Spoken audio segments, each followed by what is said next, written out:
మీ వాక్యానికి వ్యతిరేకమైనది, భిన్నమైనది నాయన ఈ స్థలములో నుండి మీ బిడ్డల హృదయాల నుండి తొలగించి ఈ వాక్యము ప్రతి ఒక్కరు హృదయాల్లో నాయన విత్తబడి నాయన నాటబడి ఫలించి అభివృద్ధి పొందడానికి సహాయం చేయమని ఈ సమయాన్ని మీ చేతులకు అప్పగిస్తూ యేసు నామములో ప్రార్థిస్తున్నాను తండ్రి, ఆమేన్. చెబుదాం అందరూ హల్లెలూయా. మంచిదండి. ఈ సమయంలో మనం కొద్ది నిమిషాలు దేవుని వాక్యాన్ని మనం విందాం. ఎందుకంటే మనం దేవుని వాక్యాన్ని దేవుని సన్నిధిలో మనం కూర్చున్నప్పుడు మన దేవుని సన్నిధిలో శ్రద్ధగా ఎలా కూర్చోవాలంట? శ్రద్ధగా కూర్చోవాలి. శ్రద్ధగా కూర్చోవడమే కాదు, శ్రద్ధగా వాక్యం మనము ఏం చేయాలి? శ్రద్ధగా వాక్యం మనం వినాలి.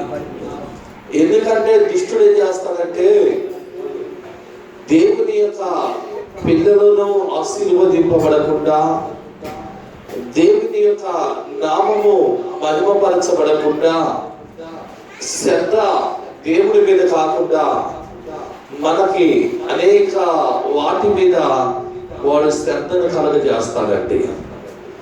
మనము దేవుని యందు శ్రద్ధ కలిగి ఆయన సన్నిధికి వచ్చే విషయంలో శ్రద్ధ కలిగి రావాలి. ఆయన సన్నిధిలో కూర్చుంటే మనము శ్రద్ధగా దేవుని సన్నిధిలో కూర్చోవాలి. అలాగే దేవుని వాక్యాలు కూడా మనము శ్రద్ధగా వినాలి. దేవునికి స్తోత్రం. ఎలా వినాలంటే శ్రద్ధగా వినాలి. చూడండి, వాక్యాలు మనం చూద్దాం. నిర్గమకాండము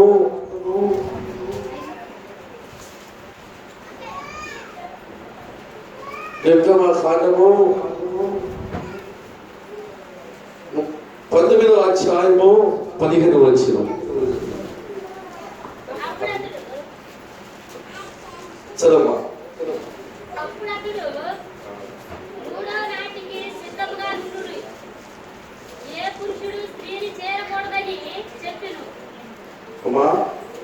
నిర్గమకాండము 19:5 చెప్పారు. ఏం జరుగుతున్నా చూడండి అమ్మా. అదేనా? కాగా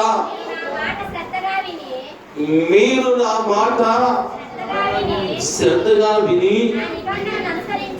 నా నిబంధన అనుసరించి నడిచిన యెడల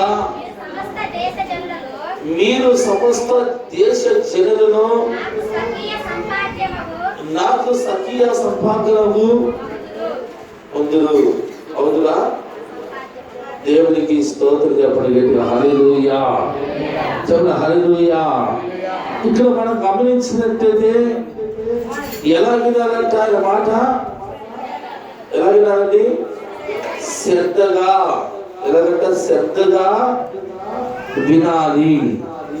ఎందుకు శ్రద్ధగా వినాలంటే ఇశ్రాయేలు ఐగుప్తు దేశం నుండి ఆయన బలపరిచి వాళ్ళని నడిపించి గెద్ద రెక్కల మీద కానీ మోసుకున్నట్లుగా వాళ్ళు మోసాడటండి ఆయన. అయితే ఇక్కడ రాయబడిన మాట ఏంటంటే నా మాట. ఎవరి మాట? నా మాట. కాగా మీరు నా మాట శ్రద్ధగా విని నా నిబంధనను అనుసరించి నడిచిన యెడల మీరు సమస్త దేశములో నాకు సక్రియ. దేవునికి స్తోత్ర. హల్లెలూయా. అంటే ఆయన మాట మనం ఎలా విని నడవాలంట? దేవుని మాట మనం విని శ్రద్ధగా మనం నడవాలి. అలాగా శ్రద్ధగా మనం నడిచినప్పుడు మన జీవితంలో దేవుడు ఒక బలమైన కార్యాన్ని జరిగించడం ప్రారంభిస్తాడు. చాలా మంది శ్రద్ధ ఉండదండి. ఎలా ఉండదు? శ్రద్ధగా ఆయన సన్నిధిలో కూర్చోను, శ్రద్ధగా మాట వినరు. ఆయన అంటున్నాడు, నా మాట మీరు శ్రద్ధగా వినండి. నా మాట మీరు శ్రద్ధగా వింటే ఆయన మనల్ని ఖచ్చితంగా మనల్ని ఆశీర్వదించి నడిపిస్తాడండి. ఆయన మాట మనం శ్రద్ధగా వినకుండా చాలా మంది ఏం చేస్తారంటే, చాలా మంది ఉన్నారు బైబిల్ పరిశుద్ధ గ్రంథమైన బైబిల్ చాలా మంది వినడానికి వచ్చిన వారు చాలా మంది ఉన్నారు. అయితే రక్షణ పొందిన వారు కొంతమందిరే ఉన్నారు. ఎందుకు వినడానికి వచ్చిన వారు రక్షణ ఎందుకు పొందలేదంటే, కొంతమందిని మాట్లాడే ఆ మాటలు మాట్లాడుతున్నప్పుడు కొంతమందిని నిర్లక్ష్యంగా ఉంటారు, నిర్లక్ష్యం కలిగి ఉంటారు. కొంతమందిని ఆ మాటలను స్వీకరించరు. దేవుని మాటలను వినే సమయంలో మన ఆలోచన, మన యొక్క తలంపుని స్థలములో ఉండవు. మనం ఏదో అనాలోచన కలిగి వాక్యం వింటాం. అలాగే అనాలోచన కలిగి మనం ఆ వాక్యం విన్నప్పుడు ఆ వాక్యం నీకు అర్థం కాదు కనుక, ఆ వాక్యాన్ని నీకు అర్థం కాకుండా పరిస్థితిలో దేవుని యొక్క మహాకృప నీకు తోడుగా ఉండదు. ఎప్పుడైతే ఆ వాక్యాన్ని నీకు అర్థమవుతుందో, నువ్వు శ్రద్ధగా వింటావో, దేవుడు నీ జీవితాన్ని ఆశీర్వదించడం ప్రారంభిస్తాడు. దేవునికి స్తోత్రం చెప్పండి, హల్లెలూయా. ఏ కలిగిన నా మాట మీరు శ్రద్ధగా వినండి. ఎందుకు వినాలండి అంటే అక్కడ రాసే ఉంటుందండి, చూడండి 18వ వచనం కానీ మీరు చదువుకోండి, అధ్యాయం కానీ చదువుకోండి. ఎందుకంటే వారి పరిస్థితులు దేవుడు వారిని కాచి కాపాడి ఆ యొక్క అభివృద్ధి దేశం నుండి వచ్చి గెడ్డ రెక్కల మీద మోసుకుని ఇశ్రాయేలును మోసుకుని వచ్చాడట. ఆయన తీసుకొచ్చి వారికి ఆ యొక్క దేశంలో ఉంచి ఆయన అంటున్నాడు, మీరు నా మాట వినండి, నేను ఇంకా మిమ్మల్ని ఆశీర్వదిస్తాను. మీరు మా మాట వినండి, నేను ఇంకా మిమ్మల్ని దీవిస్తాను. ఇదిగో మిమ్మల్ని నేను అనేకులు ఎదుట ఆశీర్వాదకరంగా ఉంచుతానని దేవుడు ఆయన మాట వినేటప్పుడు ఆయన మాట యందు శ్రద్ధను గురించి మాట్లాడుతున్నాడు. దేవునికి స్తోత్రం చెప్పండి, హల్లెలూయా. చూడండి, సంఖ్యాకాండములోకి మీ బైబిల్ తెరవండి. సంఖ్యాకాండములోకి మీ బైబిల్ తెరిచి 23వ అధ్యాయము 12వ వచనం చూడండి. సంఖ్యాకాండము. అందుకు అతడు, యెహోవా నా నోట ఉంచిన దానిని నేను శ్రద్ధగా పలకవద్దా అని ఉత్తరము ఇచ్చిన. దేవునికి స్తోత్రం. దేవుని ఏది పలకడానికి ఈయన అక్కడ మనం గమనించినట్లయితే ఈయన ఆయన బిలాముని పిలిచాడండి. ఈయన పేరు బాలాకు. ఈయన ఇశ్రాయేలు ప్రజలను శపించడానికి మరి బిలాము అనే ప్రవక్తను తీసుకొచ్చాడు. ఈయన తీసుకొచ్చి ఇశ్రాయేలు ప్రజలను శపించమనగా దేవుడు ఏమంటున్నాడంటే, తనను ఏమన్నాడు, తన నోటి ఏమన్నా. అందుకు అతడు, యెహోవా నా నోట ఉంచిన దానిని నేను శ్రద్ధగా పలక వద్దా. ఇప్పుడు నువ్వు శపించమని నువ్వు నన్ను తీసుకొచ్చావు. దేవుడు నా నోటను ఉంచిన మాట అని ఏదైతే నన్ను మాట్లాడమన్నాడో, ఏదైతే నన్ను పలకమన్నాడో ఆ దాని గురించి నేను శ్రద్ధగా మాట్లాడొద్దా అన్నాడండి. దేవునికి స్తోత్రం. అంటే ఈయన శపించమనగా దేవుడు తన నోటు నుండి నువ్వు శ్రద్ధగా నేను చెప్పినట్లుగా చేయన్నాడు. ఎవరికి? బిలాముకు చెప్పాడు దేవుడు. ఆ బాలాకు రాజు ఇచ్చిన ఆ బహుమతులను ఆశించి ఇశ్రాయేలును శపించడానికి వచ్చాడు బిలాము ప్రవక్త.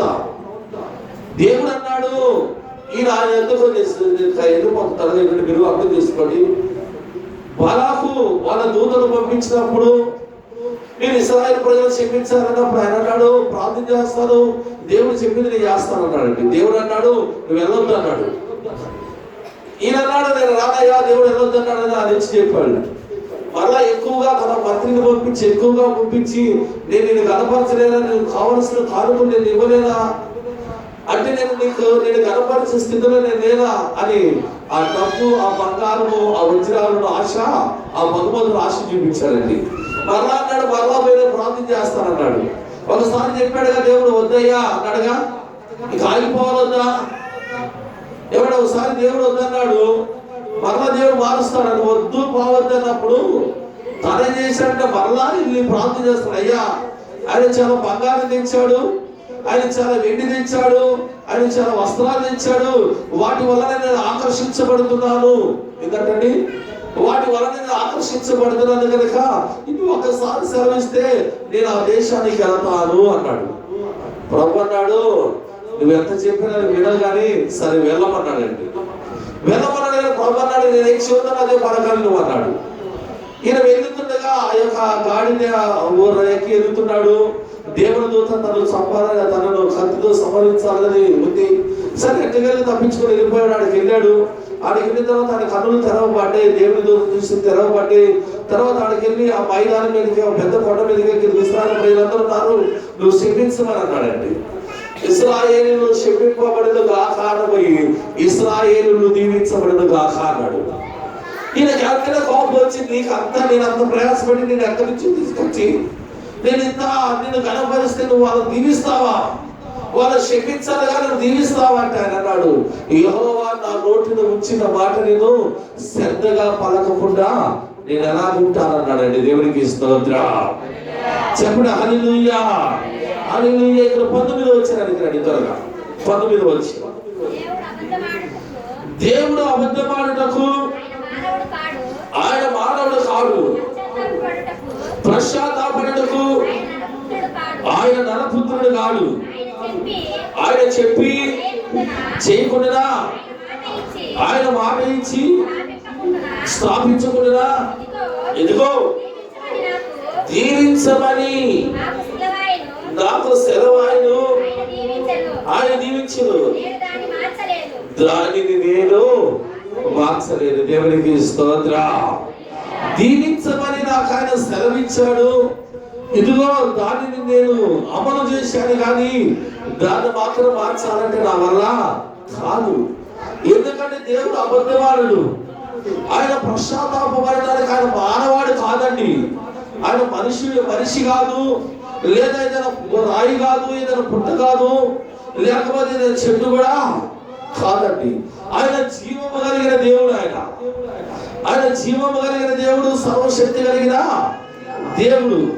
నీకుండొచ్చు 4 రకాలైన బుద్ధులు, నాకుండొచ్చు 10 రకాలైన నోరు మాటలు, ఆ యొక్క బుద్ధులు, ఆలోచనలు. నీలాంటి మనస్సు ఆయనది కాదు, నీలాంటి ఆలోచన ఆయనది కాదు, నీలాంటి మనస్తత్వం ఆయనది కాదండి. నువ్వు 10 రకాలుగా అబద్ధం ఆడొచ్చావు కానీ ఆయన అబద్ధం ఆడని దేవుడు. దేవునికి స్తోత్రం. చెప్పండి హల్లెలూయా. ఆయన అబద్ధం ఆడని దేవుడు, ఆయన పశ్చాత్తాపపడని దేవుడు. ఆయన దీవించగా దానిని మార్చేయడానికి నా వల్ల కాదు బాబో అంటున్నాడండి బిలాము. ఆయన నా నోటి నుండి శ్రద్ధగా పలికించాడు మాట. అర్థమైందా? చెప్పండి దేవునికి స్తోత్రం. చెప్పండి హల్లెలూయా. ఆయన ఎందుకు మనం ఎలా ఉండాలంటే శ్రద్ధగా, తను దేవుడు ఆయన ఆశీర్వదించగా ఆ శాసనాన్ని మార్చేవాడు ఇంకా భూ ప్రపంచం మీద పుట్టలేదండి ఇంతవాడికి, తెలుసా? అయితే మనం ఎలా ఉండాలి? ఆయన మాట మనం శ్రద్ధగా వినాలి. ఆయన సన్నిధికి మనం ఎవరి కొరకో మనం ప్రార్థనకు వచ్చే పని లేదండి.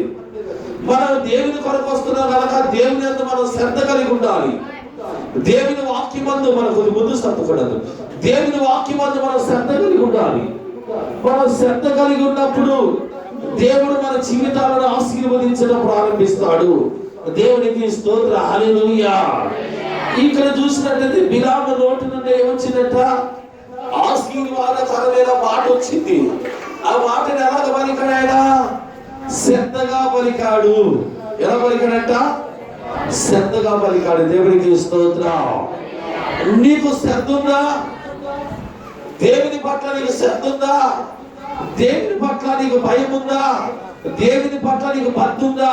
అంటే చాలా మందిని నేను యువతను వినండి. ఇక్కడ నేను చెప్పి ఈ రోజు నాకు చాలా ప్రాముఖ్యమైన పరిస్థితులు ఉన్నాయి.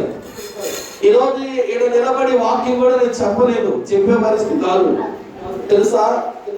నాకు ఈరోజు నాకు ఒక ఇంటి స్థలం ఇస్తున్నారు, ఇంటి పట్ట కూడా ఏమిస్తున్నారండి? 8 గంటల పడ్డారు, 10 గంటల కల్లా నువ్వు వచ్చేయాలి. ఈరోజు మీకు ఇల్లు శాస్త్రం, ఇంటి స్థలం శాస్త్రం ఏంటండి? పాస్టర్ మీకు పట్ట కూడా ఇవ్వబడుతుంది, పాస్టర్ గారు తీసుకొని నువ్వు 10 గంటల కల్లా మీరు వచ్చేయాలి అన్నారు. మిమ్మల్ని అంటే మీరు ఏడుంటారు? ఏడుంటారండి? ఈరోజు ప్రార్థన లేకపోతే అండి, ఈరోజు మనం లేకపోతే మనకు వచ్చి ఇల్లు పోయిద్దాం, మనకు వచ్చే పట్ట పోయిద్దాం ఉండిద్ది. ఇప్పుడు నిలబడి చదువుతున్నానండి, నాకు కుదరదు అయ్యా అన్న. ఏంటండి నాకు కుదరదు. ఎందుకంటే అంటే ఈరోజు నాకు చర్చిలో ఆరాధన ఉంది, మరి బలారాధన ఉంది నాకు. మరి ఆ కార్యక్రమం అయిపోయేసరికి 2 దాటింది. ఆ సమయంలో నేను రమ్మంటే రాగలుగుతాను. దేవునికి స్తోత్రం చెప్పండి. బయట వాళ్ళకి స్తోత్రం చెప్పండి. హల్లెలూయా. ఎట్లా అరే నిరండి ఎనక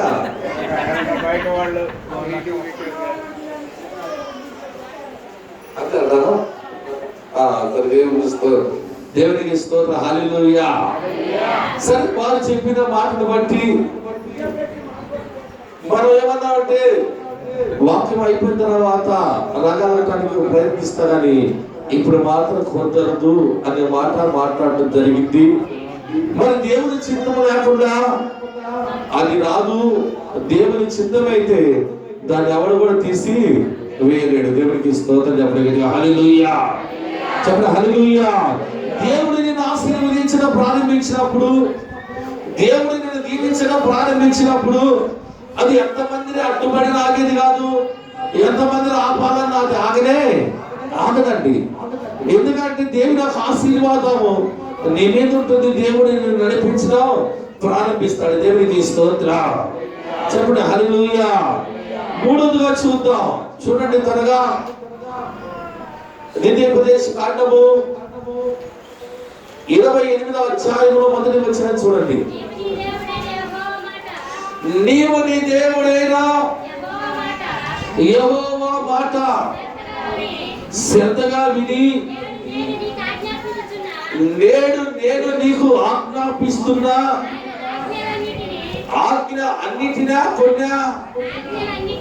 ఆజ్ఞలన్నిటినీ అనుసరించి నడుచుకునే యెడల నీ దేవుడైన యెహోవా భూమి మీదున్న సమస్త జనుల కంటే నిన్ను హెచ్చించును. నీవు నీ దేవుడైన యెహోవా మాట వినిన యెడల ఈ దీవెనలన్నీ నీ మీదకు వచ్చి నీకు ప్రార్థించును. ఆ చదువుకుని 14వ వచనం దాకుంటుందండి ఆశీర్వాదాలన్నీ కూడా. ఎలాగంటే నువ్వు పట్టణంలో దీవించబడతావు, నువ్వు పొలంలో దీవించబడతావు, నీవు నీ గర్భఫలము నీ భూఫలము అన్ని అంటే ప్రతిదీ కూడా ఎలాగ దీవించబడతావంట? నీ దేవుడైన యెహోవా మాట శ్రద్ధగా విని ఆయన ఆజ్ఞలన్నిటినీ అంటే కొన్నిటిని అనుసరించినా నువ్వు ఆశీర్వదింపబడమంటున్నాడు. అన్నిటినీ అంటే నీకు కలిగిన సమస్తాన్ని దేవుని వాక్యాన్ని బట్టి నువ్వు కలిగి ఉన్న ప్రతి ఆజ్ఞలను అనుసరిస్తే నీ దేవుడైన యెహోవా భూమి మీద ఉన్న వారందరికంటే నిన్ను గొప్ప జనముగా చేసి ఆయన నిన్ను ఆశీర్వదించును. దేవునికి స్తోత్రం. నువ్వు శ్రద్ధగా విని ఆయన ఆజ్ఞలన్నిటిని అనుసరిస్తే నువ్వు పొలం వేసావు, ఆ పొలములో భాగము భూఫలము భాగము యెహోవా సొమ్మన్నాడండి. అంటే ఆయన ఆజ్ఞలన్నిటినీ నువ్వు పొలములో ఆ భాగము దేవునికి ఇవ్వాలి. నువ్వు అన్నం వండేటప్పుడు ఆ విప్పే బియ్యం కూడా దేవునికి ఇవ్వాలి. నువ్వు కలిగిన ప్రతిదిలో ఆయన ఆజ్ఞలో నువ్వు ఏది చేయాలనుకున్నావో దాంట్లో ఆయన ఆజ్ఞను అనుసరించి శ్రద్ధగా ఆయన ఆజ్ఞను అనుసరించి నడిస్తే ఆయన నిన్ను అన్నింటికంటే ఒక గొప్ప ఆశీర్వాదకరంలో నిలుచుతాడు. దేవునికి స్తోత్రం. ఆయన మాటను శ్రద్ధగా విని ఆజ్ఞని అనుసరించి నడిచిన ఎడలా అన్నాడు. అంటే నీకు ఏదైనా తక్కువ అవుతుందంటే నీకు ఏది కూడా తక్కువ చేయనట్టున్నాడు దేవుడు. నీకు ఏది కూడా తక్కువ కాదు. ఎందుకంటే నీవు నీ దేవుడైన యెహోవా మాట శ్రద్ధగా విని ఆయన ఆజ్ఞలన్నిటిని అనుసరించి నడుస్తున్నావు కనుక నీకు దేవుడు ఈ భూమి కింద ఏది కూడా తక్కువ చేయడు. నీకు ప్రతిదీ కూడా నీకు ఆశీర్వాదమే కలుగుతుంది, ప్రతిదీ కూడా నీకు దీవెన కలుగుతుంది, ప్రతిదీ కూడా నీకు మేలుకరంగా అవుతుంది. అయితే నువ్వు ఎవరి మాట శ్రద్ధగా వినాలి? నువ్వు మనుషుల చేతి తింటా మాట, దేవుడి చేతి తింటావా? ఎవరి మనుషుల చేతి వాళ్ళ మాట శ్రద్ధగా వింటావండి. అయ్యా నా పరిస్థితి బాగాలేదా, నాకు నష్టాలు జరుగుతుందంటే వాడు ఎవడో పనికి మానవాడు అయినవాడే నువ్వు ఇలా చేయమంటే వాడు చెప్పింది చేసి ఇంకా నష్టపోతావు. వాడు చెప్పిన మాటను శ్రద్ధగా వింటావు. వాడు ఎందుకు పనికిరాని సన్నాసి మనిషి అయినా సరే వాడి మాట ఎలా వింటావు? వాడి చెబితే నువ్వు ఆశీర్వదింపబడితే వాడు రోడ్ల బట్టి, చెట్ల బట్టి, పండ్ల బట్టి, పుట్టల బట్టి ఎందుకు తిరుగుతాడండి? అంటే వాడి జీవితం వాడికి సరిగ్గా వాడికి తెలియదు. వాడు చెప్పిన మాట మనం వింటాం. ఇంకెవరైనా శ్రద్ధగైనా నీ కుటుంబంలో కలహాలు వస్తున్నాయి అన్నప్పుడు నువ్వు వెంటనే దాన్ని చేయాలని ప్రార్థన చేస్తావు. అయ్యా మేము ఇలా గొడవలో తిరిగిన వాడు వచ్చాడు, అది పగలగొట్టి ఆ పక్క ఈ పక్క పెట్టు, ఈ పక్క ఆ పక్క పెట్టంటే వాడి మాట ఎంత శ్రద్ధగా వింటావు. దాన్ని పగలగొట్టి 4వ రోజు 5వ రోజు మారుస్తాం. దేవుడు సేవకుడు చదివినా దేవుడు చెబితే శ్రద్ధగా వినా. ఆ గోడల పగలు కొట్టడం, ఆ ఇల్లును పగలు కొట్టడం, ఆ యొక్క లోక సంబంధుల ఆచారాలు సంప్రదాయాలు నీకు నెమ్మదినివ్వు, నీ కుటుంబంలో శాంతినివ్వదు. నేను ఆశీర్వదింపబడడానికి అవి తోడుపడవు. వాటి వల్ల నీకు ఏ మేలు కలగదు, ఏమి మేలు కలగదు. దేవుడు మాటను శ్రద్ధగా విను. నువ్వు ఆయన వైపుకు మళ్ళు. దేవుడు అంటున్నాడు, నువ్వు నా ఎద్దుకు రా, నేను నీ ఎద్దుకు వస్తా. నువ్వు నా వైపుకు తిరుగు, నేను నీ వైపుకు తిరుగుతా. ఆయన మాట శ్రద్ధగా వింటే ఆయన సహాయం చేస్తాడండి. ఎవరి మాటలు విన్నా నీకేమి కూడా ఏ మాత్రం కూడా నీకు సహాయము రాదు. దేవునికి స్తోత్రం. చెప్పండి హల్లెలూయా. మనుషుల సాయము వేదమురా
జీవితాలను మార్చేది దేవుని వాక్యము.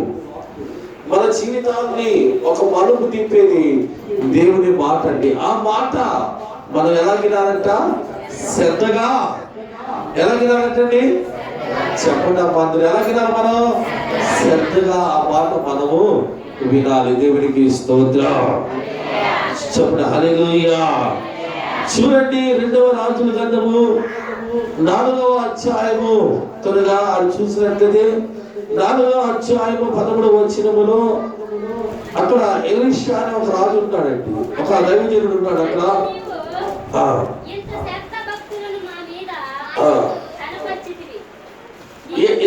ఏం చేసినట్ట? ఇంత శ్రద్ధ భక్తి మా యందు కనపరిచినవి, నేను నీకేం చేయగలను. ఇక్కడ ఆగుదా, నేను చెబుతాను రండి. అక్కడ మనం గమనించినట్లయితే గనురాలైన స్త్రీవా, తన పెనిమిటి ముసలోడు, తన ఎలీషా దైవజనుడు అక్కడికి ఆ గ్రామానికి వస్తుండగా అక్కడ ఆయన భక్తి కలిగిన దైవజనుడు అని ఆమె గుర్తుపట్టి ఆ దైవజనుడికి ఆతిథ్యం ఇస్తుందండి. ఎలాగిస్తుందంటే భక్తి శ్రద్ధలతో. ఎలాగంట? శ్రద్ధ.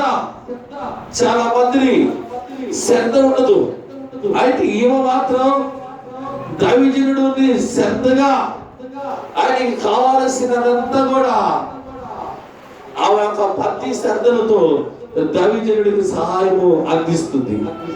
తన భర్తతో చెప్పింది, అయ్యా మన ఎందుకు వచ్చిపోయే ఒక ఆ దైవజనుడు ఆయన భక్తి కలిగిన వాడు కనుక ఆయన వచ్చి వెళ్ళేటప్పుడు ఆయన రెస్ట్ తీసుకోవడానికి మన ఇంటి మీద ఒక గది వేద్దాం అన్నాడు. సరేనమ్మా అన్నాడు. ఆ ఇంటి మీద ఒక గది కట్టి ఒక సాప, ఒక బల్ల, ఒక పీట వేసి దీపం పెట్టి ఆయన అక్కడికి వచ్చినప్పుడు ప్రార్థన చేసుకుంటూ అక్కడ రెస్ట్ తీసుకుంటూ ఆ గనురాలు ఇచ్చి ఆతిథ్యాన్ని స్వీకరిస్తున్నాడండి. ఆమె ఎలాగిస్తుందంటే భక్తి శ్రద్ధలతో. అంటే శ్రద్ధ. మరి ఏది ఇచ్చినా ప్రభు అన్నాడు, నేను చెబుతానండి, ఒక దైవజనుడు పిలుస్తారు, చాలా మందిని ఘనంగా పెట్టాలనుకుంటారు, మంచిదే. అంటే మనం శ్రద్ధ లేకుండా భక్తి లేకుండా మనం ఎంత ఘనముగా దాన్ని మనం చేసినా దాని వలన మనకు దీవెన రావు. మనం భక్తి కలిగి శ్రద్ధ కలిగి దైవజనుడైన భక్తి కలిగి శ్రద్ధతో మనము ఆ దైవజనుడికి ఇక్కడ సన్నిధించిన వాక్యంలో రాయబడిందండి, ఎవరైనా నా పేరిట ముగ్గురు సన్నిధిస్తే పరలోకమందు నేను వారిని జ్ఞాపకము. నువ్వు భక్తితో శ్రద్ధ కలిగి ఒకటి గ్లాసు నీళ్ళు చాలు, అంతేగాని నీకు భక్తి శ్రద్ధ లేకుండా నువ్వు ఎంత బిర్యానీ పెట్టినా, పొలం పెట్టినా, నువ్వు ఎంత కనపరిచినా దానిని బట్టి నీకు ఏ మేలు ఏ ఆశీర్వాదం కూడా ఉండదు అని వాక్యం మనకు సెలవిస్తుంది. దేవునికి స్తోత్రం. ఇక్కడ ఆమె అలాగే చేసింది. ఆమె యొక్క భక్తి శ్రద్ధలను చూసి తన దాసుడైన గెహాజీని పిలిచి, ఇదిగో ఆ యొక్క గనురాలు మా ఎందుకు భక్తి శ్రద్ధలతో ఇలా చేసింది, ఆయనకి ఏం కావాలి అడుగు, రాజుగారితో మాట్లాడాలా లేకపోతే మంత్రి గారితో మాట్లాడాలా, ఆమెకి ఏం కావాలి అడుగున్నప్పుడు ఆయన అంటాడు, అయ్యా దైవజనుడా ఆమె కొదువుగా ఉంది, ఏంటంటే ఆమెకి సంతానము అంటే పిల్లలు లేరు. దేవునికి స్తోత్రం. చెప్పండి హల్లెలూయా. దైవజనుడు అన్నాడు, రేపు సంవత్సరానికి నీ కౌగిట ఒక బిడ్డ. దైవజనుడా అలాగ అబద్ధం ఆడొద్దు అన్నట్టు. నా దేవునికి అసాధ్యమైనది ఏది కూడా. మొదటి సంవత్సరానికి తన కౌగిట్లో కుమారుడు ఉన్నాడు. దేవునికి స్తోత్రం. అంటే ఆమె చూపించింది శ్రద్ధ. ఏం చూపించిందండి? భక్తి శ్రద్ధలు చూపించింది. ఆ శ్రద్ధ వలన, ఆ భక్తి శ్రద్ధల వలన ఆమెకి కలిగిన లేమి, కుమారులు పిల్లలు లేని లేమి తొలగిపోయి దేవుడు ఆశీర్వదించాడు. దేవునికి స్తోత్రం. మన ఏదైనా భయము భక్తి శ్రద్ధలతో మనం ఏ పని చేసినా ఆ పనికి ప్రతిఫలం వస్తుంది, దేవుడు ఇస్తాడు. దేవుడు నువ్వు చేసిన భక్తి అనే యొక్క శ్రద్ధలకు దేవుడు ప్రతిఫలం ఇవ్వకుండా ఆయన మర్చిపోయేవాడు కాదు, ఆయన అన్నాయస్తుడు కాదండి. దేవునికి స్తోత్రం. అక్కడ రాయబడిన ఒక శ్రద్ధ, భక్తి శ్రద్ధలతో దైవజనుడికి ఆతిథ్యం ఇచ్చి ఆమె కలిగిన లేమి తీసివేయబడింది. దేవునికి స్తోత్రం. చెప్పండి అందరు గట్టిగా చూడ. హల్లెలూయా, హల్లెలూయా. ఇక్కడ మనం గమనించినట్లయితే ఇంకొక మాట చూద్దాం. నెహెమ్యా గ్రంథము 8వ అధ్యాయము నెహెమ్యా గ్రంథం 8వ అధ్యాయము 3వ వచనం లేదా 1వ వచనం కానీ చదివినా పర్వాలేదు. మీకు అర్థమంటే మొదటిగా చదువుకోండి. నేను మాత్రం 3వ వచనం కానీ చదువుతాను. నేను చదువుతాను త్వరగా. ఎంతసేపు చదువుతాడమ్మా?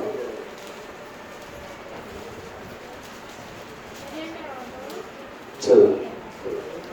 8వ అధ్యాయము 3వ వచనం. నీటి గుమ్మము ఎదుట ఉన్న మైదానములో ఉదయం మొదలుకొని మధ్యాహ్నం వరకు నిలుచున్న ఆ స్త్రీ పురుషులకు తెలివితో వినయము గల వారందరికీ చదివి వినిపించుచు వచ్చెను. ఆ జనులందరూ ధర్మశాస్త్రము గ్రంథమును శ్రద్ధతో వినిరి. దేవునికి స్తోత్రం చెప్పండి గట్టిగా హల్లెలూయా. ఎలా విన్నారంట? ధర్మశాస్త్ర గ్రంథాన్ని ఎలా విన్నారంట? శ్రద్ధగా. ఎవరంట? ఎజ్రా అనే శాస్త్రి. ఆయన ఈ యొక్క ధర్మశాస్త్రము గ్రంథముల గురించి ఆయన చదువుతూ మాట్లాడే అర్హత కలిగిన వారంటే స్త్రీ పురుషులతో అంట వారి యొక్క ప్రాధాన్యత కలిగిన వారంట. వారు అసలు చాలా ధర్మశాస్త్రాన్ని గురించి మరి అంటే మంచి మనస్సు కలిగిన వారు. వారు ఆ స్థలంలో ఉదయం కానించి వారి ఆ యొక్క స్థలంలో ఉండి ఆ ధర్మశాస్త్రాన్ని ఎలా వింటున్నారంట? చెప్పండి, ఎలా వింటున్నారంట? శ్రద్ధగా. అంటే ఇప్పుడు దేవుని వాక్యాన్ని వారు శ్రద్ధగా వింటున్నారు ఆ ధర్మశాస్త్రాన్ని. మనం కూడా దేవుని వాక్యాన్ని ఎలా వినాలి? శ్రద్ధగా వినాలి. దేవునికి స్తోత్రం చెప్పండి హల్లెలూయా.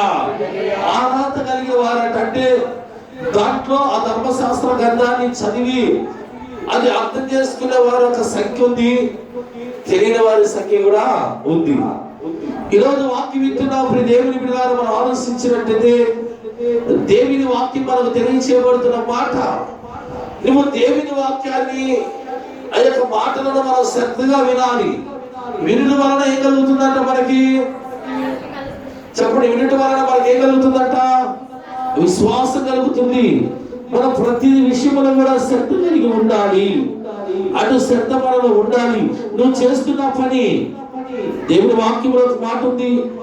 సామెతల గ్రంథంలో 10:4 చూడండి మీరు త్వరగా.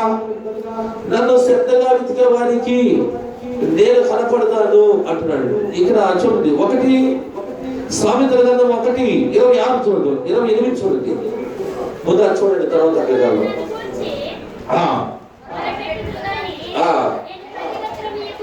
నన్ను గూర్చి వారు మొదలు పెట్టుదురు కానీ నేను పద్ధతులను ఇవ్వకుండును.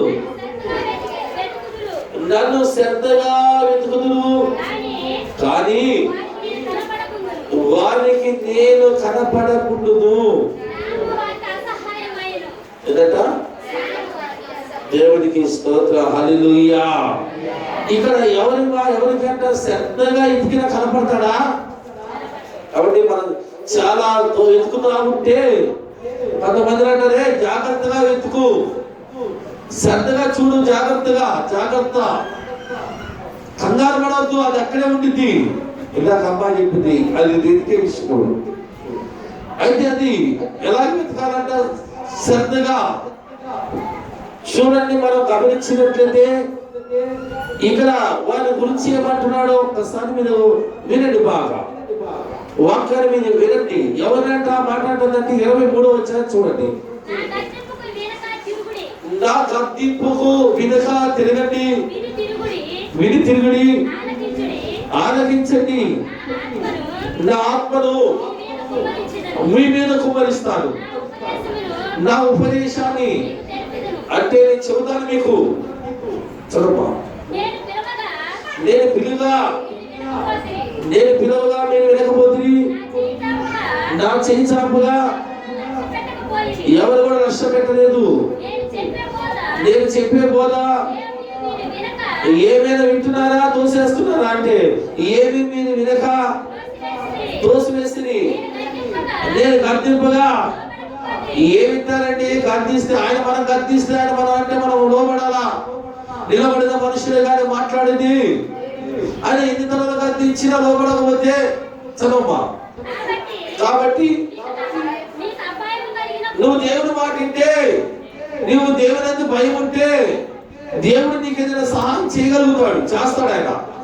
నువ్వు ఎంత చెప్పినా ఆయనకు వ్యతిరేకంగా ఉండి వ్యతిరేకంగా జీవించి నీకు ఏదైనా అపాయం వచ్చినప్పుడు, ఏమొచ్చినప్పుడంట? కాబట్టి మీకు అపాయం కలిగినప్పుడు నేను అవుతాను. నీకు భయం వచ్చినప్పుడు నేను అపవాసం చేస్తాను. భయం మీ మీదకి తుఫాను వల్ల వచ్చినప్పుడు, సుడిగాలు వచ్చినట్టు నీకు అపాయం కలిగినప్పుడు, కష్టాలు దుఃఖములు వ్యాపించినప్పుడు నేను అపహాస్య అంటే నవ్వుతానే ఉంటా. అప్పుడు వారు నన్ను మా గురించి మొదలుపెడుతుంది కానీ నేను వారికి ఏం సమాధానం కూడా చెప్పను. నన్ను శ్రద్ధగా వెతుకుతున్నారు కానీ వారికి నేను కనబడను. దేవుడికి స్తోత్రం చెప్పడం. హల్లెలూయా. ఏనాడైనా దేవుని మాట విని లెక్క చేస్తే, ఏనాడైనా దేవుని మాటకు భయపడితే దేవుడు నీకు సహాయం చేస్తాడండి. నువ్వు దేవుడి మాట విన కానీ గద్దింపులో పడ కానీ అంటే భయం లేకుండా నీ ఇష్టాసారిగా జీవించి నీ ఇష్టాసారిగా బ్రతికి ఈయన కష్టం వచ్చినప్పుడు, బాధ వచ్చినప్పుడు ఆయన ఎందుకు వచ్చాయా నాకు సహాయం అంటే నేను అపాస్ అంటే నవ్వుతాను. నీ కష్టాలు వచ్చినప్పుడు, బాధలు వచ్చినప్పుడు, భయంకరమైన ఇబ్బందులు ఉన్నప్పుడు నా మాటికి గద్దింపు లేకుండా నువ్వు తిరగకపోవడం వలన నేనేమి కూడా నీకు సహాయం చేయను. నేనేమి కూడా నీ వైపు నీ వద్దకు రాను.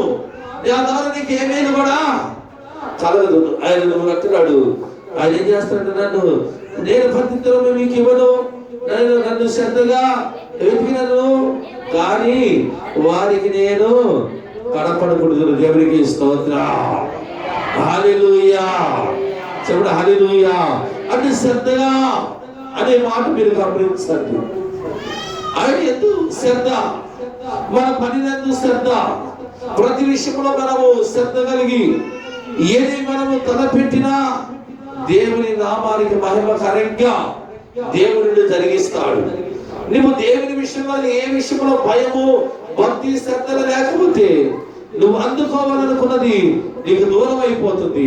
నువ్వు ఎంతకాలం ప్రయాసపడినా అది నీకు దొరకదనమాట. దేవునికి స్తోత్రం. ఈ స్థలంలో ఉన్న వారి ద్వారా మీరు జ్ఞాపకం చేసుకోండి. దేవుని పిల్లలమైన మనం శ్రద్ధ కలిగి ఉందాం. యేసుక్రీస్తు ప్రభువారు 2021 సంవత్సరం క్రితం ఈ లోకానికి వచ్చి ఆయన నిన్ను ప్రేమించాడు, ఆయన నిన్ను ఆదరించాడు.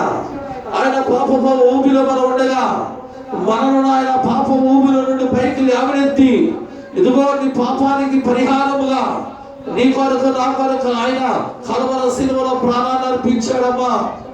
అయ్యా కల్వరి శిలువలో ప్రాణాన్ని అర్పించాడయ్యా. ఆయన పొందిన గాయాల్లో మనకు స్వస్థత కలుగుతుంది.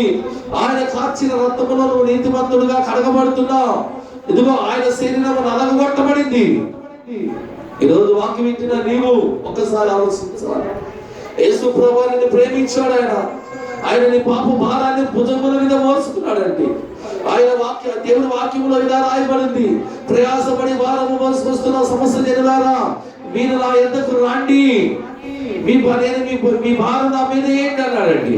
నువ్వు మైనైన భారాన్ని యేసయ్య మోసాడమ్మా. అందుకని యోహాను అంటాడు యేసు వైపు చూసి, ఇదిగో లోక పాపములను మోసుకుని పోవచ్చున్నా దేవుని గొర్రె పిల్ల, అది దేవుని గొర్రె పిల్ల. అదిగో లోక పాపములను మోసుకొని పోవడానికి వచ్చిన దేవుని గొర్రె పిల్ల. నీ పాపమును నా పాపము యేసుక్రీస్తు ప్రభువారు మాను మీద వేసుకొని మోసాడు. ఆయన ఏ పాపము లేని దేవుడు, పరిశుద్ధుడు. ఆయన పాపము లేని వాడు, పరిశుద్ధుడు. ఆయన పిలాతు ముందు నిలబడగా ఆయన చూసిన పిలాతు అన్నాడు, ఈయనలో మాకు ఏ దోషము, ఏ పాపము మాకు కనిపించలేదు. ఆయనలో ఏ పాపము, ఏ దోషము కూడా మాకు కనిపించలేదు అన్నాడండి. సమాజ మందిరమున యేసు ప్రభువారు నిలబడి, నాలో పాపం ఉందని మీలో ఎవరైనా స్థాపించగలరా అని లోకం మీద సవాల్ ఇసిరాడు యేసయ్య. సవాల్ ఇసిరాడు దేవుడు. యేసు ప్రభువు సవాల్ ఇస్తున్నాడు, నాలో పాపం ఉందని మీలో ఎవరైనా రుజువు చేయగలరా? పరిశుద్ధుడైన దేవుడు, గొప్పవాడు, పరిశుద్ధుడు, పవిత్రుడైన ఆయన నీతిమంతుడైన ఈ లోకానికి వచ్చి వధుకు తేబడిన గొర్రె పిల్లవలె మౌనంగా యెషయా గ్రంథంలో రాయబడిన విధంగా మౌనంగా ఉన్నాడు. ఆయన అలాగే మౌనంగా ఉన్నాడు. ఆయన వధుకు తేబడిన గొర్రె పిల్లవలె మౌనంగా ఉన్నాడండి. ఒక్క మాట కూడా యేసు ప్రభువుని మాట్లాడలా. ఆయన మొహం మీద మూసారు. ఆయన గెట్టము పట్టుకొని ఆయన పిడిగుద్దులు గుద్ది ఆయన నిన్న ప్రవచించిన వారు ఎవరో చెప్పమని హేళన చేశారండి. ఆయన యొక్క ఈపి నాగల వలె దున్నబడింది. 10,000 మంది రాత్రి సుందరుడైన యేసయ్య తన స్వరూపాన్ని కోల్పోయాడు.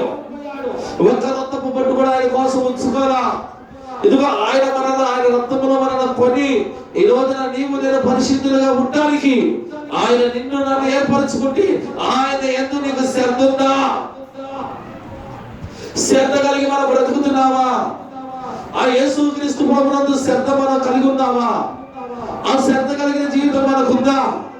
యేసు ప్రభువు చెప్పిన మాట అండి, ఇదిగో నా యందు శ్వాసం ఉంచిన వాడు చనిపోయినను బ్రతుకుతాడు, బ్రతికి నా యందు శ్వాసం ఉంచిన వాడు ఇంకెన్నటిని కూడా ఇదిగో నా శరీరము తిని నా రక్తము తాగువాడు నిత్య జీవము గలవాడు, అంత్య దినములలో నేను వారిని లేపుతాను.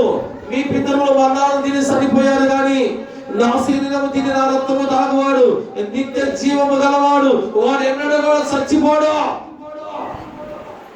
చనిపోతాడా? రోజు దేవుడు వాక్యం వింటే మీరు ఆలోచించారు. దేవుని బలలో జీవేసేవారు. ఆయన అప్పగించబడిన ఒక రాత్రి ఆయన రొట్టెను పట్టుకున్న కృతజ్ఞతాస్తుతులు చెల్లించి దాన్ని విరిచి, ఇది మీ కొరకు నా శరీరం నన్ను జ్ఞాపకము చేసుకుని దీన్ని చేయండి అన్నాడు. ఆ పిమ్మట ఆయన ఒక పాత్ర పట్టుకున్న కృతజ్ఞతాస్తుతులు చెల్లించి, ఇది నా రక్తము కొత్త నిబంధన, నన్ను జ్ఞాపకము చేసుకుని దీన్ని చేయండి అన్నాడండి. వీళ్ళు అనేకులు బలహీనులు ఉన్నారు, అనేకులు రోగులు ఉన్నారు అని ప్రభు దేవుడి వాక్యం మనల్ని హెచ్చరిస్తుంది. మీలో అనేకులు అయోగ్యత కలిగి ఏదంటే యోగ్యత లేని వారు ఉన్నారు. చాలా మంది అయోగ్యత కలిగిన వారు ఉన్నారు.